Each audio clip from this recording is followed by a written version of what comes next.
of marriage as I was feeling a bit insecure. So, without saying anything, he took out the blade from his wallet, put a cut in his thumb, and filled my mouth with his blood.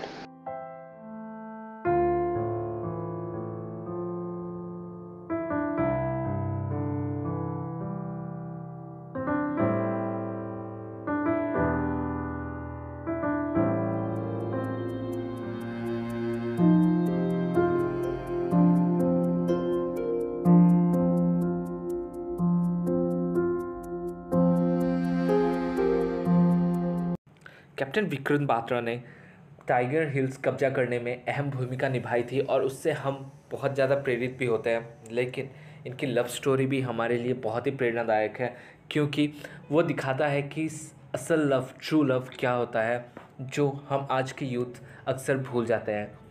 Vikram Batra जब चंडीगढ़ में Punjab university में admission लेते हैं, तभी उन्हें love at first sight, जी हाँ, डिम्पल चीमा के साथ उनकी पहली मुलाकात होती है और वो कुछ बोलते नहीं हैं, लेकिन दोनों ही स्माइल्स एक्सचेंज करते हैं। इसके बाद दोनों मिलते हैं और कुछ दिनों में दोनों में बात होने लगती है और डिम्पल चीमा उन्हें हमेशा उस बस स्टॉप पे छोड़ा करती थी जहाँ से वो अपने घर के लिए बस लिया करते थे, और हमेशा डिम्पल चीमा ही अपने स्कूटर को चलाती थी।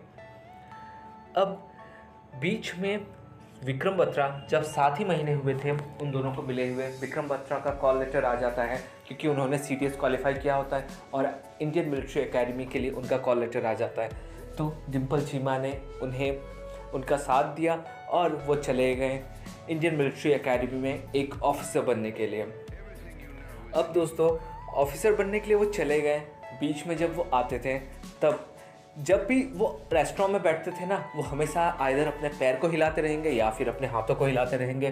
वो चुप नहीं बैठ सकते थे। अगर उन्हें मना कर दिया जाए कि हाथ मत हिला, तो वो पैर को टप टप टप टप मारते हैं, और पैरों को अगर मना कर दे तो वो चम्मच से खेलने लगते थे और वो शांत नहीं बैठ पाते हैं।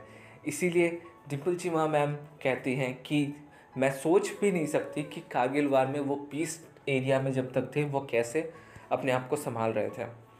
7:30 बजे का टाइम इनके लाइफ में बहुत इम्पॉर्टेंट है, और डिम्पल मैम आज भी कहती हैं कि वो आज भी उस 7:30 बजे के टाइम को और बुधवार को बहुत मिस करती है। क्यों?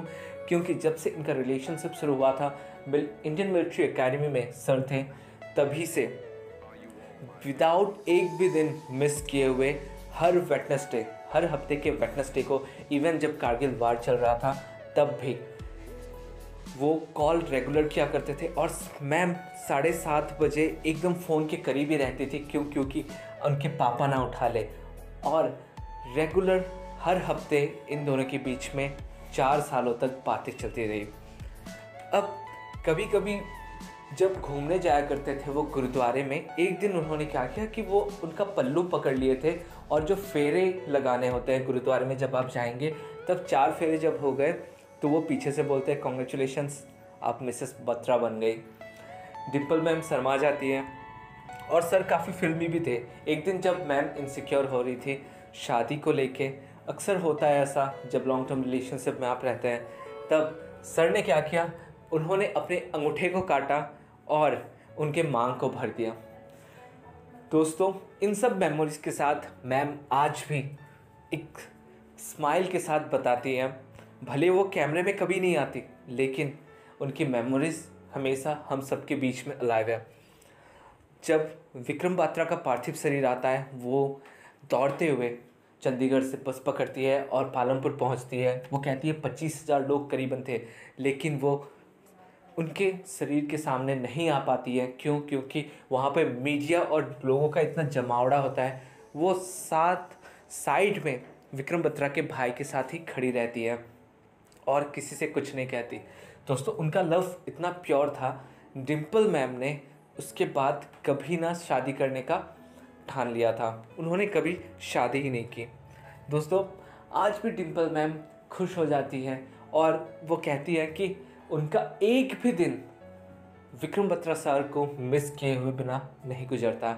आज वो एक स्कूल में टीचर हैं पंजाब में, और 7:30 बजे का वो टाइम उन्हें आज भी याद है। वो कहती हैं कि 7:30 बजे ना उस टाइम पे किसी का कॉल आता है, और अगर कॉल आ भी जाता है तो वो आवाज़ नहीं सुनाई देती कभी की, और वो अगर करना भी चाहती है बात तो वहाँ पे टेलीफोन कनेक्शन तो है ही नहीं जहाँ विक्रम बत्रा सर पहुँच गए हैं।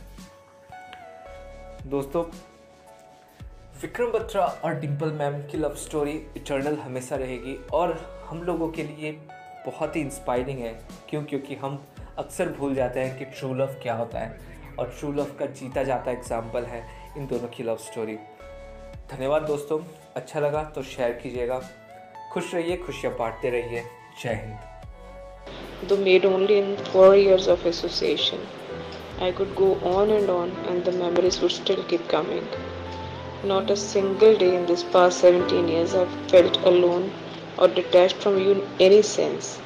It seems as if you are away on a posting. I feel so proud when people talk about your accomplishments, but along with that, there's some regret too in some corner of my heart. You should have been here sharing, listening to the stories of your brave deeds, of how you're an inspiration for the youth of today. I know in my heart we are going to meet one day. It is just a matter of time.